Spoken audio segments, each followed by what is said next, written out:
Alright, welcome back to part 2 of episode 12, everybody. What kept you so long? I've been waiting. Well, I guess not waiting too long. I mean, after all, I still haven't ended the turn yet, have I? So let's do that right now. And let's see what these guys do in response. And this just in, sire, government change. The Egyptians have replaced their democracy with communism. Under communism, their city production will increase by 50%. However, their temples and cathedrals will no longer contribute to culture. I see. So, Bismarck's mobilizing what little he has. Aha! Gandhi is trying some air attacks. And do they succeed? Does not look like that could go. Nope. Not good enough, Gandhi.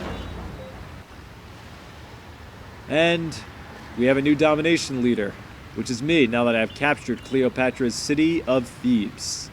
I now control 2 capital cities to Bismarck, Alexander, and Gandhi's one, and poor Cleopatra no longer has a capital. So sad, but all's fair in love and war. But I can tell you guys, this is certainly not love. It is all-out war. Great news, sire. We only need to build the United Nations one, and we will win a cultural victory. Has anyone who's been watching these videos, I've been keeping tabs on how many times she's said that to me. If you have, I would love to hear the number. Internet cookie for the one who can tell me. Sire, you will be pleased to know that we only need to capture 3 additional enemy palaces. You know what? Let me say that sentence again. Sire, you will be pleased to know that we only... Wait, what? Oh, okay, no wonder I got confused over that sentence. Alright, now I see it. Sire, you will be pleased to know that we need only capture 3 additional enemy palaces to win a domination victory. I was flipping 2 words there, it was throwing me off. Right. Hey, at the very least, some fresh news finally. And the culture of our great people has allowed the great person, Wilbur Wright, to appear in the city of Abydos. We are ready to build the United Nations and win a cultural victory. Interesting. Alright, now we need to choose a new form of government. I can rule with absolute power as a despot. I can be an enlightened monarch, in which our palace culture will double. We can declare a republic. And with this, settlers can be built with only 1 population unit versus the usual 2. I can declare a holy war against everyone else and become a jihad. And because of adopting fundamentalism, that will boost the attack power of all my ground units, only ground units, by 1. I could go back to being a democracy where I'll get science and gold boosts. However, I will not be able to continue my campaign. And I could be a communist. This will increase my production by 50%, which is quite a lot. However, my temples and cathedrals will no longer contribute to culture because religion has no bearing in a communist state, I guess. I don't know. Well, I very much favor the democracy. However, since I can no longer... Since that will hamper my ability to declare war, I say we go for the next best thing. With our new territory expanding tremendously, it's time that we welcome the whole world into our brand new American Republic. Yes, it sounds good to me. And Cleopatra wants peace. Well, you know what? We are fighting to the end here. You have 1 city left. 27 gold. Okay, Cleopatra, I said no to 50 gold from you last time, so keep the gift. And don't look so surprised.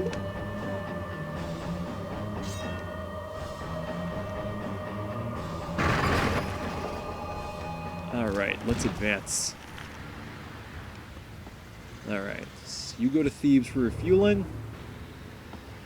You will head to Buto for refueling, and yes, you will also head to Buto for refueling.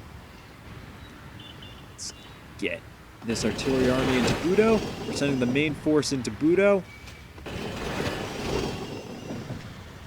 where you're going to go into Thebes. Yeah, we lost the barricade, but quite frankly, there really wasn't any need for it anymore. We'll send the Guards Modern Infantry Army also into Thebes. Alright. So in the meantime, though, let's build some buildings here. I say we do a temple. Thebes is also going to need some new buildings. Let's just rush a factory. Right off the bat in the capital. Then we'll also make that a temple. Let's see, what else did we just capture? Argos. So let's see, that's a defensive point, so we're going to build a wall there. Yes, that was hard on the wallet, but quite frankly, we can handle it. And with more territory will just come more wealth. Alright. So, let's get to work on Bonn over here, shall we? Let's see what you got, Bismarck. Only 30.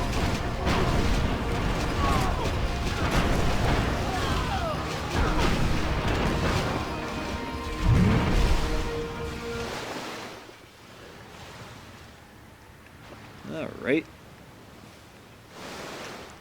So let's keep you in steady, and we'll wait to attack Bonn one more time before we continue our campaign against the Greeks. Yes, I should press the attack right now, but we are going to hold off just a little bit. I doubt Alexander is going to mount any counterattacking of any kind. So he's going to get one more turn to prepare. However, what's not going to get another shot is that we need to do something about this city of Nas over here. That really annoys me. So let's just get ready to bomb it out of existence. Send a modern infantry unit and a boat. Another cruiser to cover it. And Nas will hopefully fall on the next turn. Alright, now, for something more immediate. Berlin. Berlin must be dealt with. As must Bismarck's attempt at counterattacking.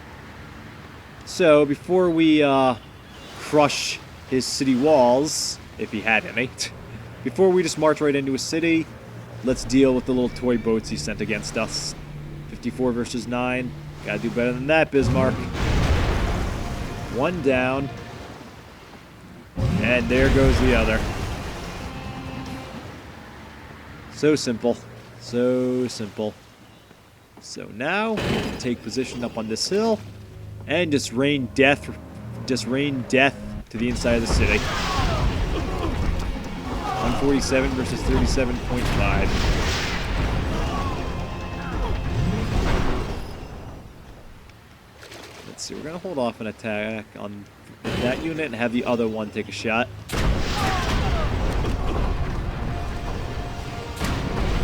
You know, having great leaders is wonderful. All these upgrades to my units, it really makes the campaign that much easier. What's the next shot? 30? Let's let the tank have a crack at it.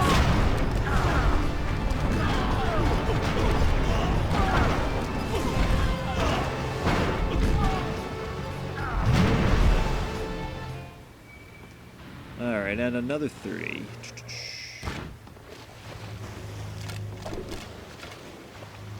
You know what? Artillery barrage, second attack. Still not done yet, Bismarck? Well, you will be after this. Go for it, tanks. Run them over.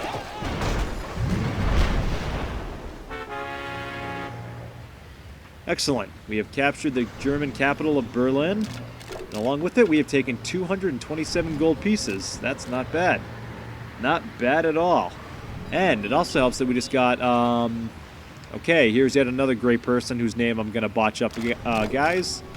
Leopold Stokowski.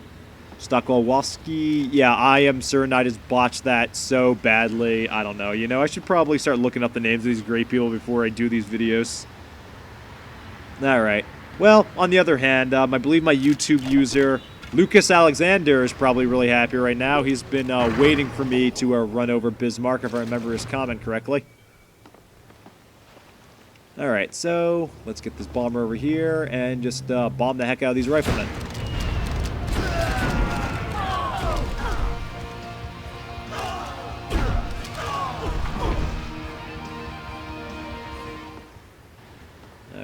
Alright, get these Mustang fighters into base so they can refuel. So we'll send them back to Salzburg.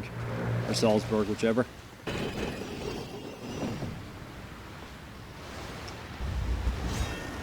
Alright, so let's take out some more of Bismarck's toy ships, shall we?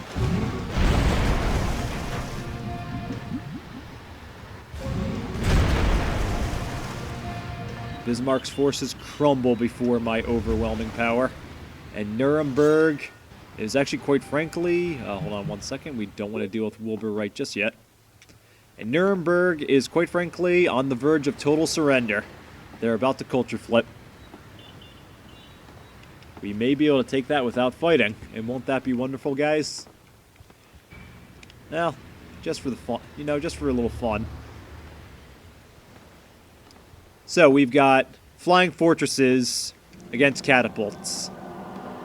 The time difference between these three units... I mean, the three units, what am I saying? Between these two units is... can be measured in millennia. Probably even almost 2 millennia. So, what happens when a modern-day bomber fights an ancient old catapult? Well, quite frankly, this is what happens.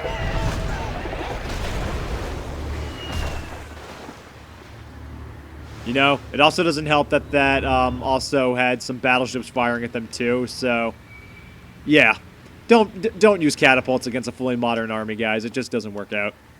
It really just doesn't work out.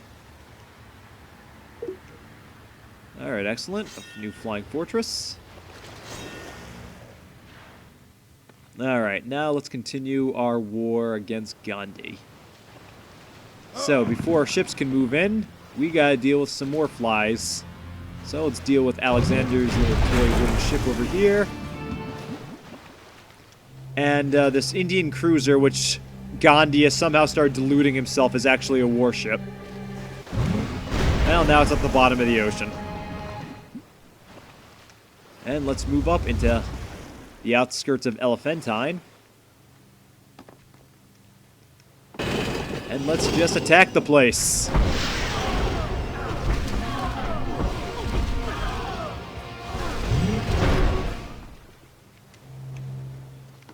See what else we got. We got any more hard-hitting units? Well, we got tank.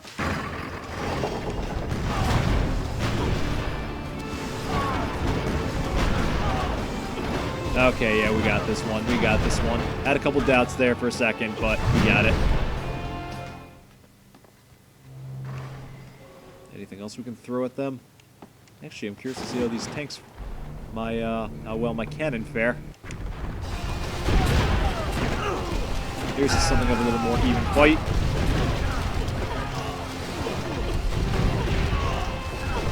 Same era, but quite frankly, with the battleships there making the difference, they fall just the same. And now, here's another, which should be even fight, but there goes tanks. No match for my artillery. And let's just finish the job. Overrun them.